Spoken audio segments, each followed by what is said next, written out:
If you have acoustic foam, don't try to put it up with little squares of sticky tape or it'll fall off of your wall like this one did. What's up, guys? Let's talk about some PlayStation Vita games you can't play anywhere else but on the hardware itself. Emulation is still in its infancy for the Vita, which means if it was left to die on the console, you're gonna need one of these to play it. This is a PlayStation Vita if you didn't know what the if you didn't know what this is. Pretty cool handheld gaming console, was way ahead of its time. Despite the fact that Sony took this out back and old yellered it before it had a chance to really thrive, it still had some banger ass games. Some of these games got repackaged and moved on to later consoles like Assassin's Creed Liberation. Oh, that just interrupted me. Games like Assassin's Creed Liberation were bundled in and put in with Assassin's Creed 3 Remastered. You had Wipeout 2048 coming another collection, and even most notably, Gravity Rush, a really unique platformer that was exclusive to the PlayStation Vita, got a sequel that was exclusive to the PlayStation 4 and didn't come out on the Vita. Ironically. That wasn't the case for all of the games on the Vita though, and those will be the ones that we're talking about here after I open up my energy drink, because I need some more motivation to finish this recording. If you've been waiting on a new video, thanks for being patient with me. I really appreciate it. No, we have Black Ops at home. Check out this glitch that I found as soon as the game first loaded up. The assets didn't load in and I couldn't move around the level. That was a really good start. You guys like Call of Duty? When I talk about the Vita over-promising and under-delivering, I'm specifically talking about this game, Black Ops Declassified, because this one I took personally. Back when the Vita was first announced, it was talking about bringing big blockbuster AAA titles like Call of Duty to the platform, so I was really excited. At the time, I played almost nothing but Call of Duty. I was something of a Call of Duty fan. Yeah, we don't talk about those years anymore. I was hyped to be bringing a AAA Call of Duty experience with me on the go on a handheld platform, but things started to feel a little weird when we started to realize that it wasn't going to be developed by Infinity Ward or even most notably Treyarch, because it's a Black Ops game, but it was going to be developed by a company known as Nihilistic Software, a company that had no prior experience with first-person shooters or anything to do with the Call of Duty series. Like, it was going to be bringing back multiplayer maps like Nuketown, but it wasn't going to be called Nuketown, it was going to be called Nuke House. Why is it going to be called Nuke House? Well, we found out when the game came out. And on paper, Black Ops Declassified starts out like your typical Call of Duty experience. You get 3 different experiences in one game. You got your campaign mode, of course. You got a Spec Ops survival mode similar to Modern Warfare 3's survival mode. And then you got, of course, the multiplayer. I use the term campaign really loosely because the campaign is just a series of these slideshow cutscenes. And when you actually drop into the map, it's just a matter of walk into this area, shoot all the enemies, walk into the next area, maybe do like a C4 plant explosive Call of Duty trope door rush thing, clear out that area, and rinse and repeat. The level design typically consists of a series of different hallways. There's nothing really imaginative going on here, and you realize really quickly, especially in the Spec Ops survival mode, that the AI is just horrendous. I would put this AI maybe a step above the Cyberpunk pedestrian AI, only because these guys will actually shoot back at you. I think they updated Cyberpunk where the civilians might shoot at you. I think that's a thing. If that's the case, then this game's in trouble for its AI score. They seem to have a really slow reaction time. If you throw a grenade at them, they'll respond to it really late, as in they'll run away right before it explodes on top of them.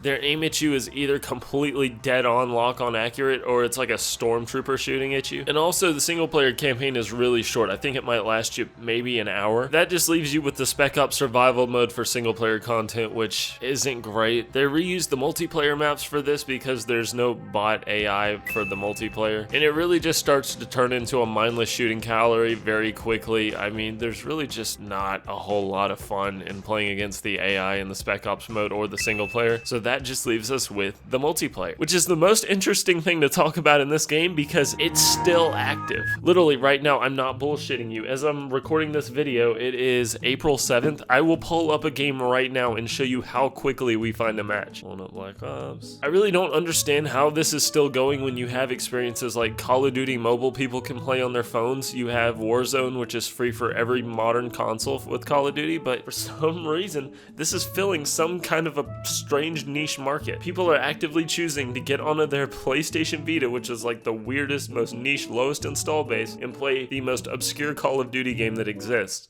I think. I'm gonna say it's the most obscure. So check this out. We're right here in the matchmaking menu. We're about to find a game. All right, let's search for Team Deathmatch. Boom. What?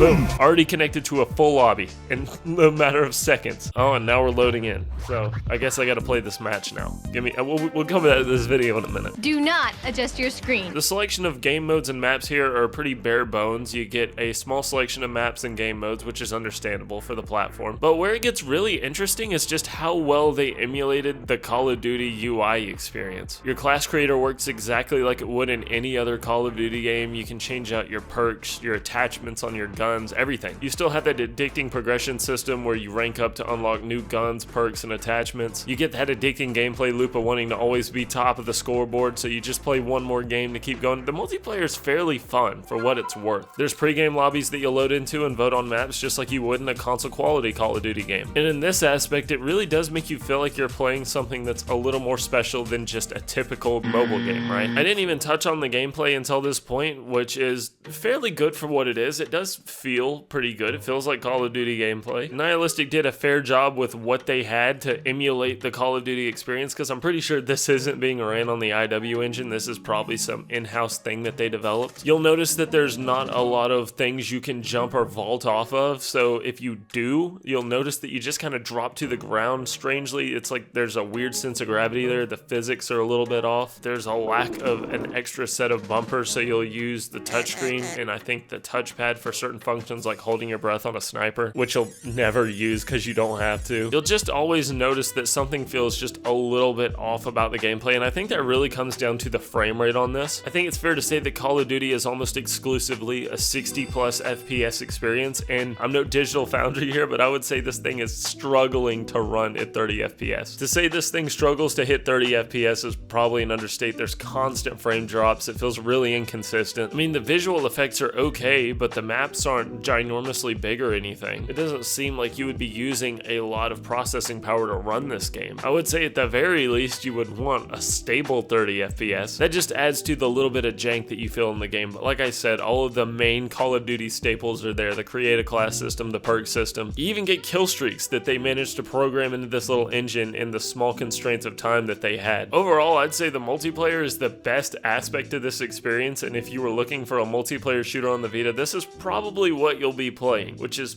probably why there's still people playing it. There's just something that feels a little bit off about it. This starts to get really noticeable in the multiplayer, but the thing about Black Ops Declassified is that it feels like a first-person shooter doing its best Black Ops impression. And you'll really notice it when it comes down to the multiplayer maps here. I said that it was pretty fun, and it is, but oh my god, it's so jank. The spawn system is really bad. You spawn on top of each other. The flow of the maps is really awkward because on the surface, it looks like you're playing on firing range, or it looks like you might be playing in Nuketown. But the thing about these maps is that they're these weird asset culminations of, how do I even explain this, dude? They did things like take the assets of Nuketown and firing range and they like put them all into something a quarter of the size of the original map, so it plays nothing like the original map. So you might have the bunker and the sniper tower from firing range sitting right next to each other, but the rest of the map is absolutely nothing like firing range. It's just a series of weird, cramped, claustrophobic hallways and open areas that just don't make a whole lot of sense. It's really strange to play, especially when you're familiar with the previous Black Ops games. You'll also notice that they put a few Modern Warfare 3 guns in this. They must have had access to that asset library too. They also recreated Shipment in this, I guess because that was a simple map to do. That's fair enough, I guess. Unfortunately, Shipment is the only map that got fully faithfully recreated. And playing on Container makes you realize that something just feels odd with the sense of scale in the maps and the movement system in general. Like, it plays and it kind of feels like Call of Duty, but you can tell that there's just something different about it. But when you realize this studio has never worked on a Call of Duty title prior to this, and I don't think they even made a first-person shooter outside of this, it's pretty commendable with what they were actually able to do with this series. They were able to take a slice of Call of Duty and emulate that feeling and that fun experience on a mobile platform, and that's pretty respectable. But I think the reasoning for Black Ops Declassified turning out out how it did starts to make a little bit more sense when we talk about the next game in this list. We didn't have much development time, but this was still pretty sick. Resistance Burning Skies was, to my knowledge, the first-person shooter ever released for the PlayStation Vita, and this is where it gets really interesting because this was also developed by Nihilistic, the same people that developed Black Ops Declassified, that also released this the same year within 6 months of Black Ops Declassified. Who thought this was a good idea? Who at Sony signed off on this? Yeah, let's give this small development studio that's never released a first-person shooter before these two big projects that they got to develop at the exact same time to release within the same year. I'm sure that both of these games would have been so much better if they had just had more time to bake, but because they weren't, you're gonna notice a lot of carryover between the two games, but they're not quite as similar as you may expect. I have a theory that most of the development time for Declassified went into the multiplayer as to where in Resistance Burning Skies they focused on the single player aspect. That's not to say that there wasn't carryover in the multiplayer though, because you'll notice similar aspects in Burning Skies, like the pre-game lobby with the maps you can vote on, and that's about all I can remember because I can't get into the multiplayer and nobody's probably playing it because you have to spend $10 on an online pass. Yeah, this is back when they were still doing the online pass on used games thing for online play, and they never patched it out. So yeah, if you want to play this online in 2022, you better buy an online pass for it. An online pass for it, not a season pass. That was the next thing, right? What I can tell you though is I don't remember the multiplayer for this being near as robust as Black Ops Declassified, so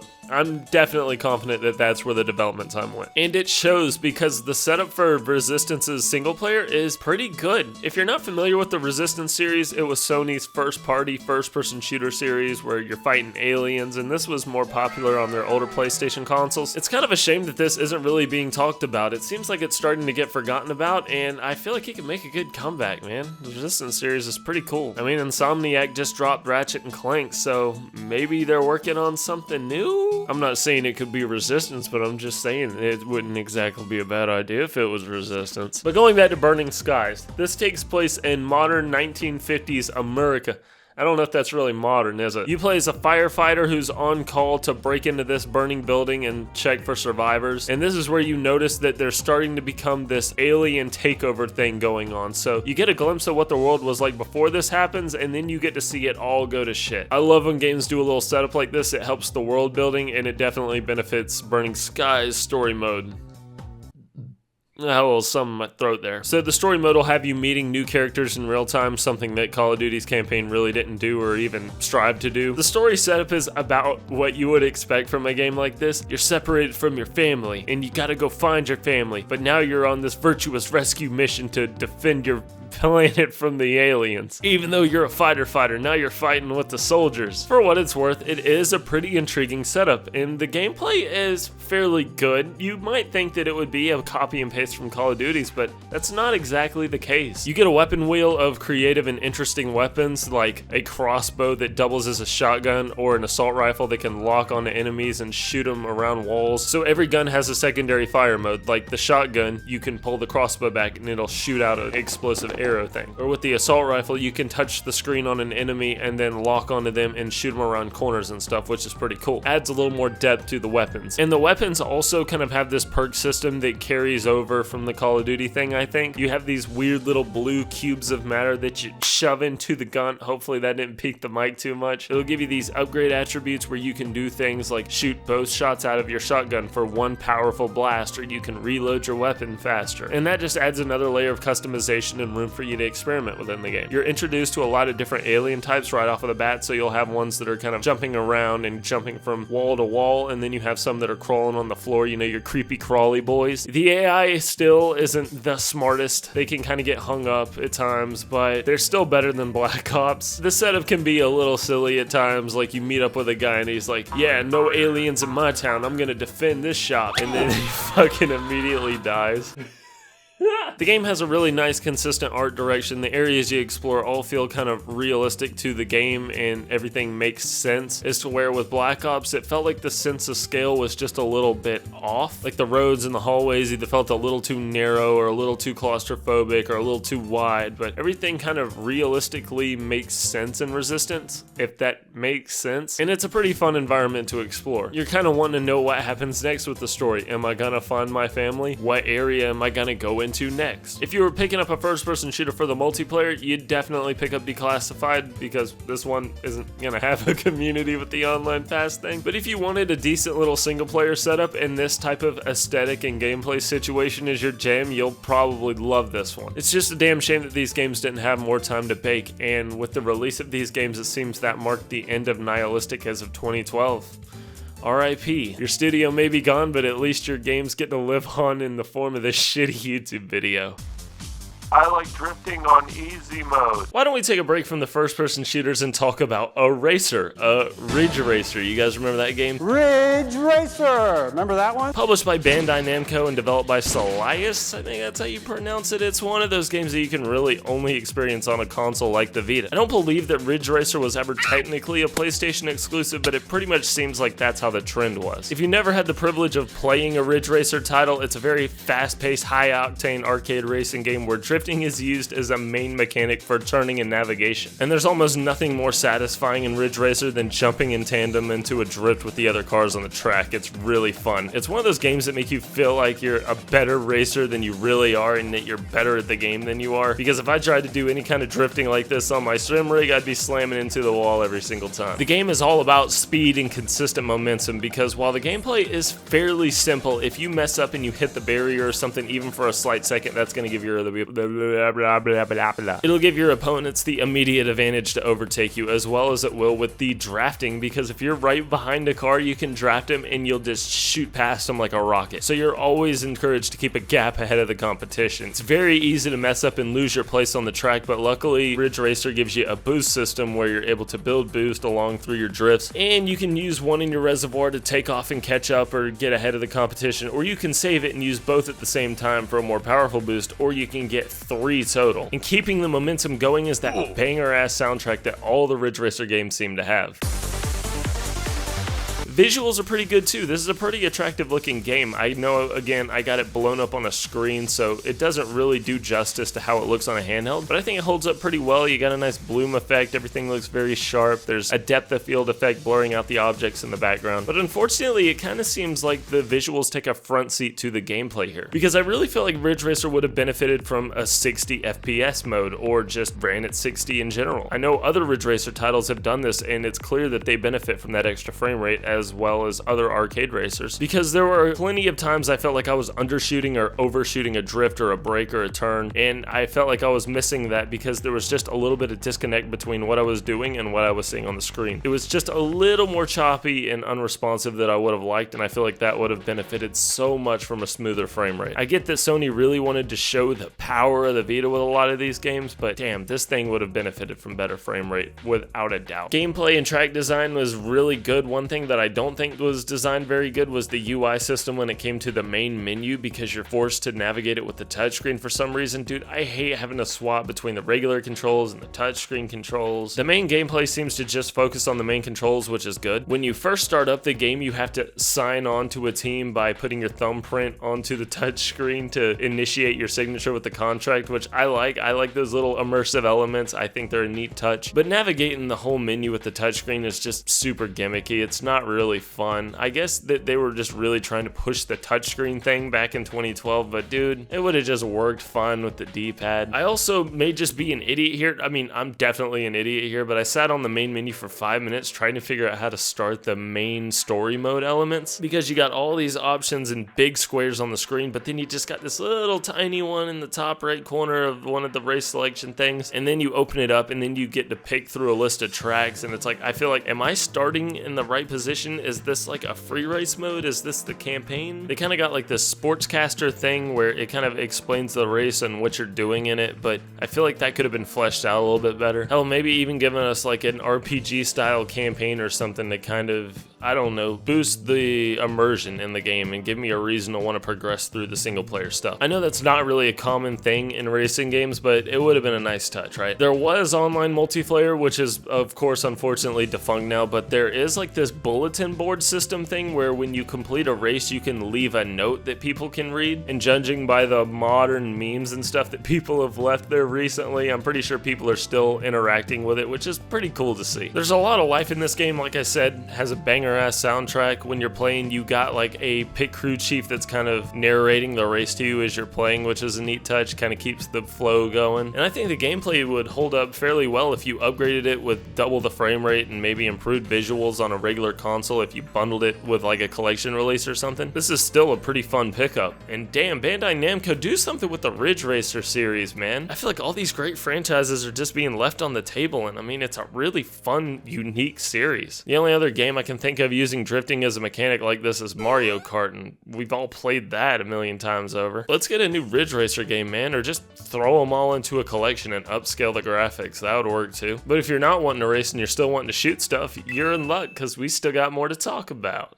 I'm the best first-person shooter on Vita. Man, these games are getting hot. So hot, I gotta take this beanie off, man, because it is killing me in here. If you know anything about the PlayStation Vita, you knew I was gonna put this game on this list, and damn, I'm so excited to finally be talking about it. Developed in-house by a team at Guerrilla using their own engine, this is one of the few times it seems that this was actually developed by the first-party studio that came up with the series. We're talking about the first-person shooter, none other than Killzone Mercenaries. Mercenaries is a game, of course, set in the Killzone universe, another franchise that Sony has seemingly forgotten about in recent years. Unlike how these Killzone games would usually go, instead of you taking place as a soldier on a battlefield, you fill the shoes as a mercenary in the background of what's going on. You got this clean, sterile, futuristic city going to war, being taken over by the Hellghast, and you're just a contractor trying to make some money, baby. Oh, you want me to do this job where I gotta save one of the prime general leader ministers? Well, you better be paying me for it. I don't do this for free. And the entire game is built around this idea of this in-game economy. So these missions have a very pick up and play style feel to them, so they're not too long, but they also leave room for a lot of experimentation and replay. Everything you do in the game grants or takes money. You pick up some ammo, you got some money. You kill an enemy, that gives you some money. You double kill an enemy, both headshots, that's extra money. You choose to commit suicide by jumping off of a building, well, you can do that because you got good health insurance, but that's gonna take some money away. And you use this cash at these blackjack dealer boxes that are kind of sprinkled throughout the map, and that'll grant you new weapons and equipment. This giving you new ways to play the game kind of however you want, really, depending on how the mission suits it. So this leaves you a lot of agency to just play around and experiment with what you like. It also maybe gives you the incentive to get as much money as possible, do the mission as clean as possible. Maybe there's a weapon on sale for a limited time that you want to pick up, so you need to get the extra cash for that, so you're going to pick up those ammo mags that maybe you would have ignored otherwise. The story mode is kind of a spin-off that plays in the background of the events from some of the other Killzone games because, again, you're a mercenary, so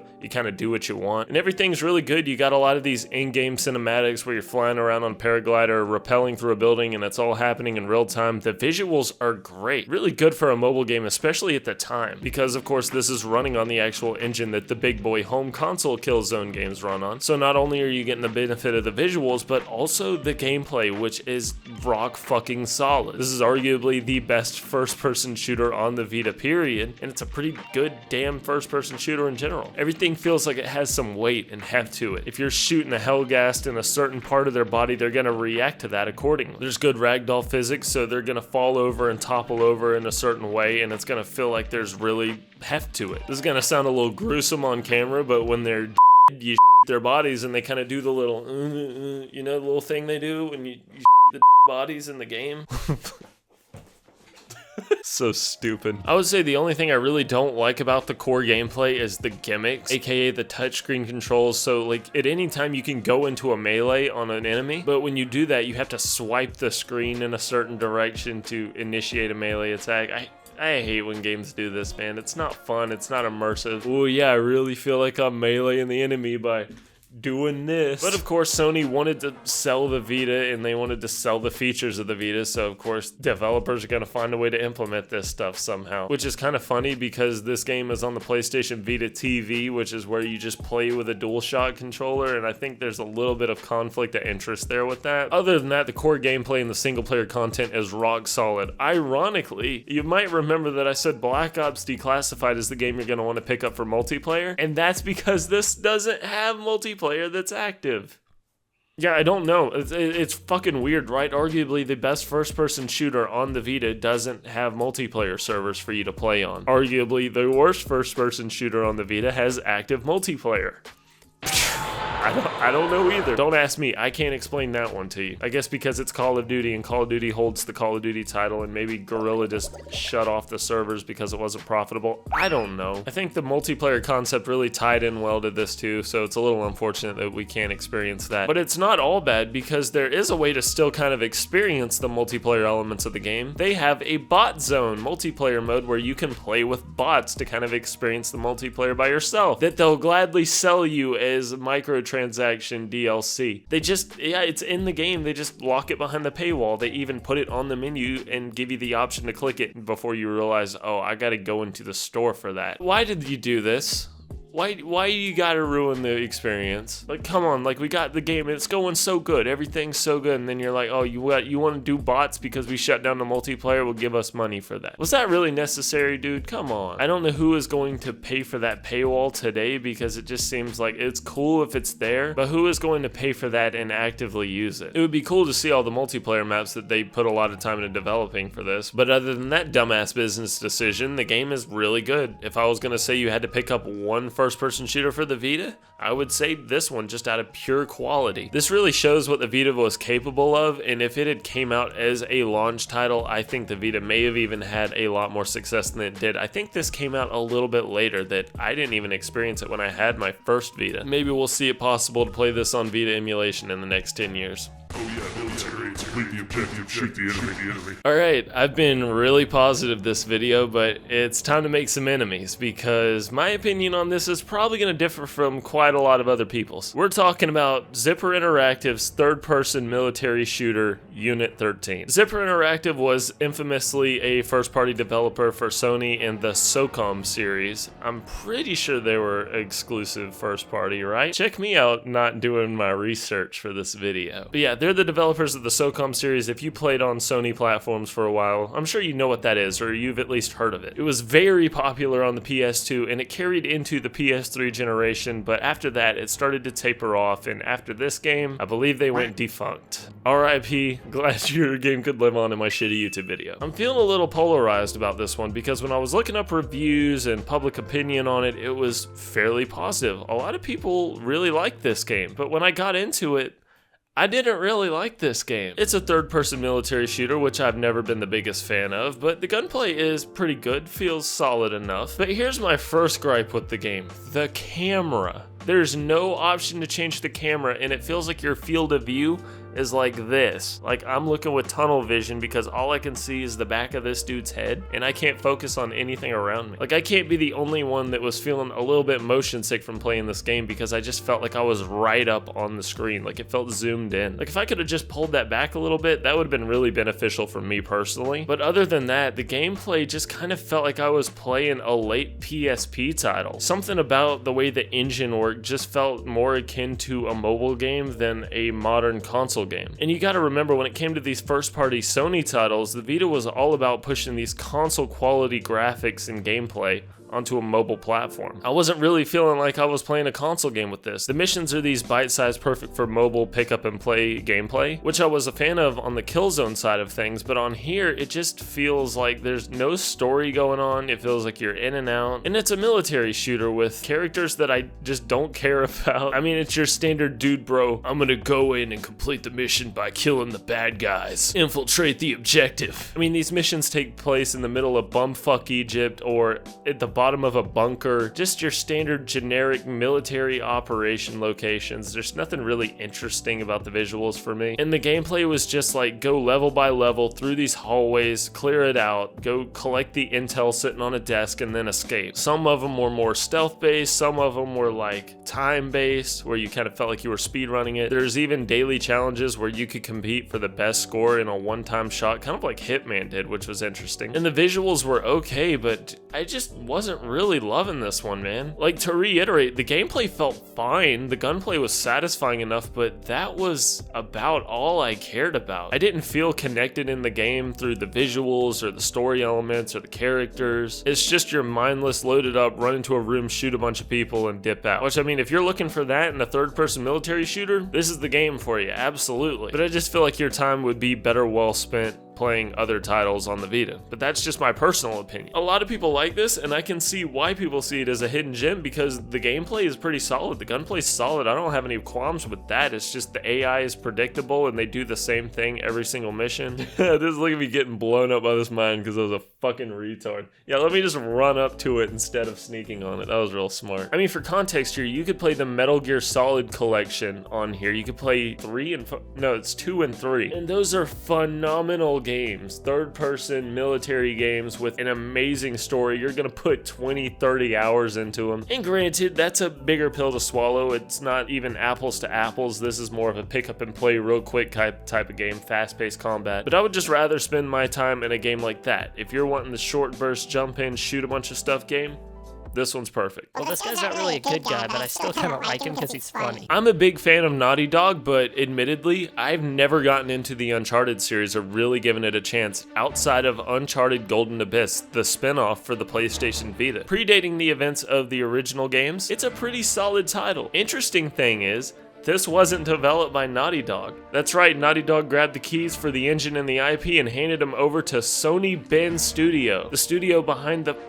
fantastic Siphon Filter series on the PSP and PS1 and PS2. I don't know, PSP just came to mind. Siphon Filter Combat Ops was fucking awesome, dude. You could make your own levels in that, and it had a neat little niche community. Ragdoll physics on a PSP game? That game was a banger. So I couldn't think of a more fitting studio to have the task of creating an Uncharted game for the PS Vita. I almost said PSP again because I'm dumb. My brain's fried. It's 1 in the morning and I've been recording for over an hour. Oh man. I think the most interesting thing about doing this video for me personally is that I didn't realize that Sony outsourced so many projects to different developers, and the history of who got what and how it was intertwined with the game series and publishers and franchises. Really interesting. Like, I didn't realize this wasn't a Naughty Dog game, even though it's a Naughty Dog IP. That's fucking interesting, isn't it? But much like Killzone Mercenaries, you have the Naughty Dog engine running on the Vita, so you have the Uncharted game on the Vita. It plays like an Uncharted title. Can't wait for The Last of Us to come out on the Vita. And the gameplay is honestly super solid. You got your 3D platforming. A lot of people aren't a fan of the gunplay, but I felt like it worked perfectly fine. Cover system was a little I felt like the cover system and the sneaking around could have been a little more polished. But gameplay overall is pretty damn good. I think out of all of the recording I've done for this video, I spent the most time on Uncharted, and I played some off recording, off camera, just chilling in the bed. The story's good. Nathan Drake's always throwing out these witty ass one-liners that are hilarious. Give me one good reason why I should. I'll give you 2. I don't think this is the place. The character interactions are really good. There's a lot of shoulder touching for some fucking reason.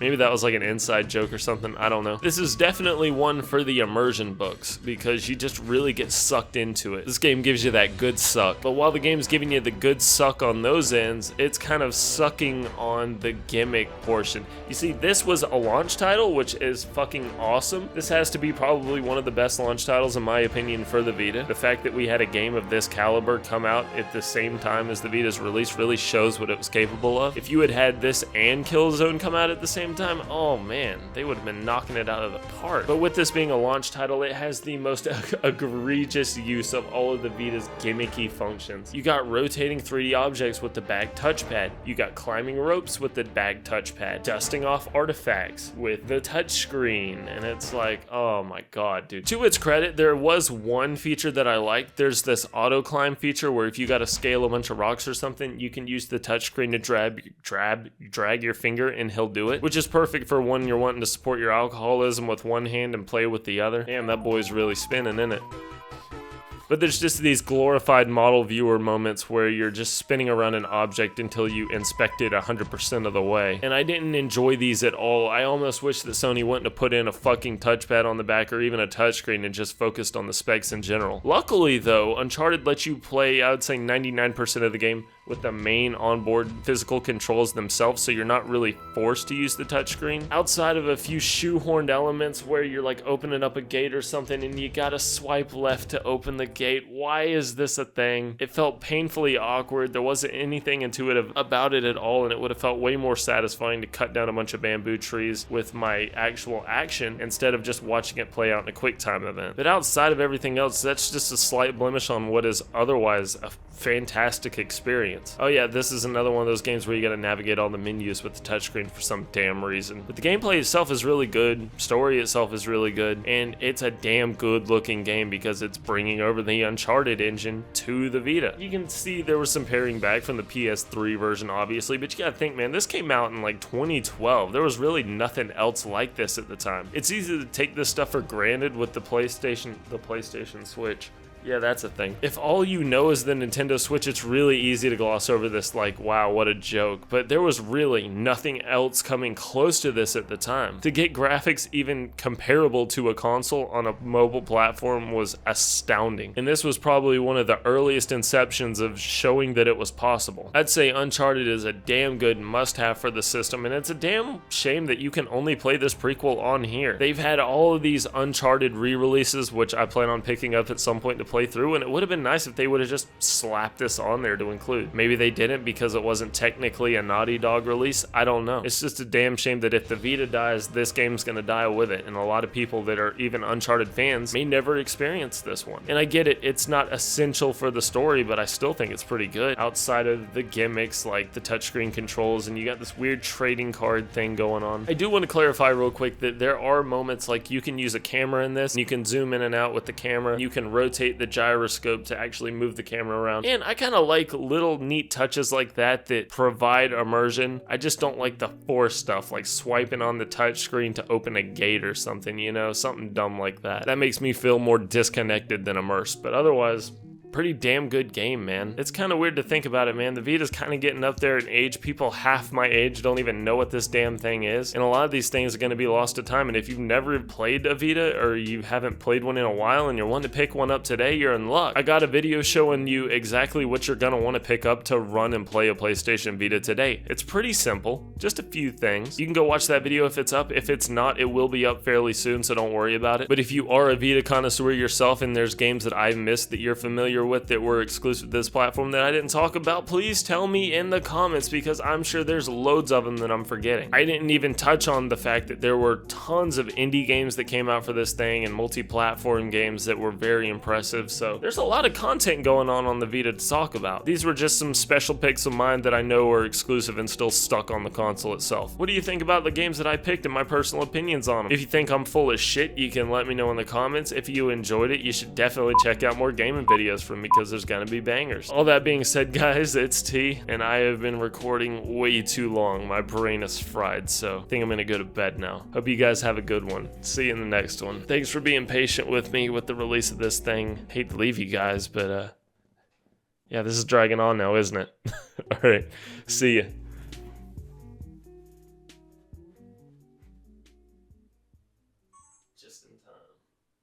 Hot tip out there for any of you guys recording video: make sure your memory card isn't full of footage from the car meet 2 weeks before that you were shooting, or you'll wonder why you just spent the last 20 minutes without recording, because your memory card was full. I'm not frustrated.